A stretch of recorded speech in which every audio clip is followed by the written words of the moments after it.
there is a system of equations over here. That is y equals to 2x squared negative 21x positive 64 and y equals to 3x positive a. In the given system of equations, a is a constant. The graphs of the equations in the given system intersect at exactly one point x comma y in the xy plane. What is the value of x? Okay, so if I sketch the graphs for these two equations in the xy plane, so the graphs of the two equations will intersect at only one point. Okay, here the first one is a quadratic function, the second one is a linear function. So if I sketch graph for the first one, I'll be getting a vertical parabola which opens up. So because the leading coefficient over here is 2, which is a positive value, so I'll be getting a open upward parabola. And if I sketch the graph for this linear function y equals to 3x positive a, I'll be getting a rising line because the slope over here is 3. So I'll be getting a parabola for the first one. And I'll be getting a straight line, that is rising line, for the second equation, second function. So according to the information, the graphs of these two equations intersect at only one point, that is x comma y. So that is, if I solve the given system over here, I'll be getting only one solution, that is x comma y. I'll be getting only one value for x and one value for y. So the reason is the graphs intersect at only one point. According to the question, we have to find the value of x. Okay, now let's solve this system and find the value of x. So for that, I'm writing y equals to y. Okay, for the y on the left side, I'm going to use the expression that is equivalent to y in the first equation. So then I'm getting 2x squared negative 21x positive 64. And for the y on the right side, I'm going to use the expression that we have in the second equation, that is 3x positive a. Okay, now we have a quadratic equation in the variable x. So to solve for x in this equation, I have to write this quadratic equation in standard form. So that is ax squared positive bx positive c equals to 0. So standard form of a quadratic equation is getting all the terms on the left side and 0 on the right side. But here in our quadratic equation, we don't have 0 on the right side. We have 3x positive a. So to make the right side 0, I have to get rid of this 3x and a. So for that, I subtract 3x from both sides. Let me do it. And also I subtract a from both sides. So then I'm getting 2x squared. When I combine this negative 21x and negative 3x, I'm getting negative 24x. And then I'm getting positive 64, negative a equals to, so here positive 3x, negative 3x will cancel, positive a, negative will cancel, I'm just getting 0. Okay, now this quadratic equation is in standard form, that is ax squared positive bx positive c equals to 0. Okay, so if I want to solve this quadratic equation for x, I must be knowing the value of this constant a. But I do not know the value of this constant a. So how do you have to find the value of this constant a? So for that, let us consider a concept over here. So now I'm going to consider a quadratic equation standard form, that is ax squared positive bx positive c equals to 0.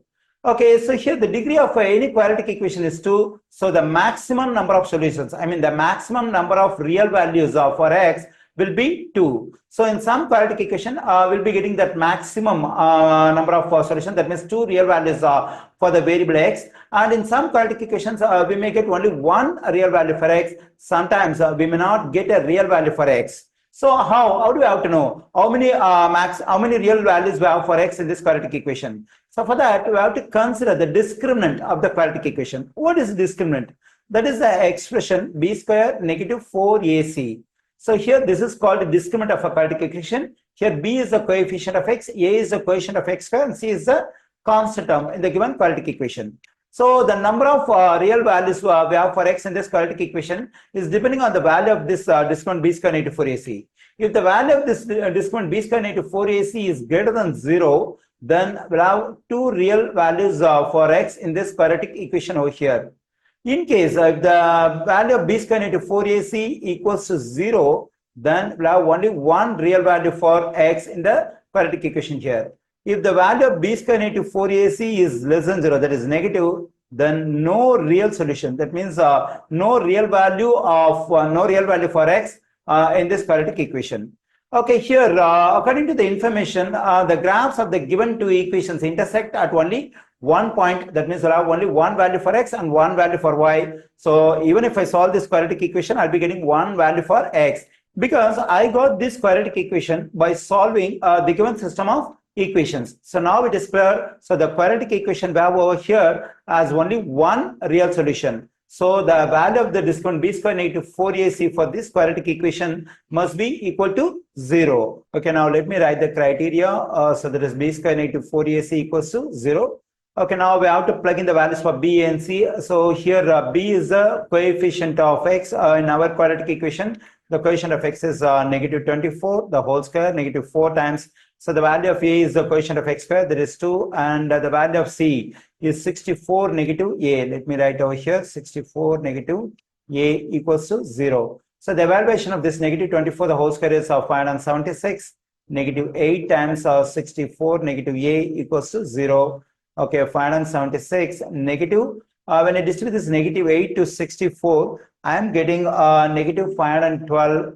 And when I distribute this negative 8 to negative a, I'm getting positive 8a equals to 0. Okay, when I combine this 576 and 512, I'm getting 64, positive 64, positive 8a equals to 0. Okay, mine is to get the value of a. So for that, I am subtracting 64 from both sides. When I subtract 64 from both sides, this positive 64, negative 64 will cancel. I'm getting 8a equals to negative 64. Then I divide both sides by 8. So when I do so, this 8 will cancel, then a equals to negative. When I divide 64 by 8, I'm just getting 8. Now I got the value of this constant a, that is negative 8. Now I'm going to plug in negative 8 for a in this quadratic equation and solve for x. Okay, let me do it. That is 2x square, negative 24x, positive 64, negative.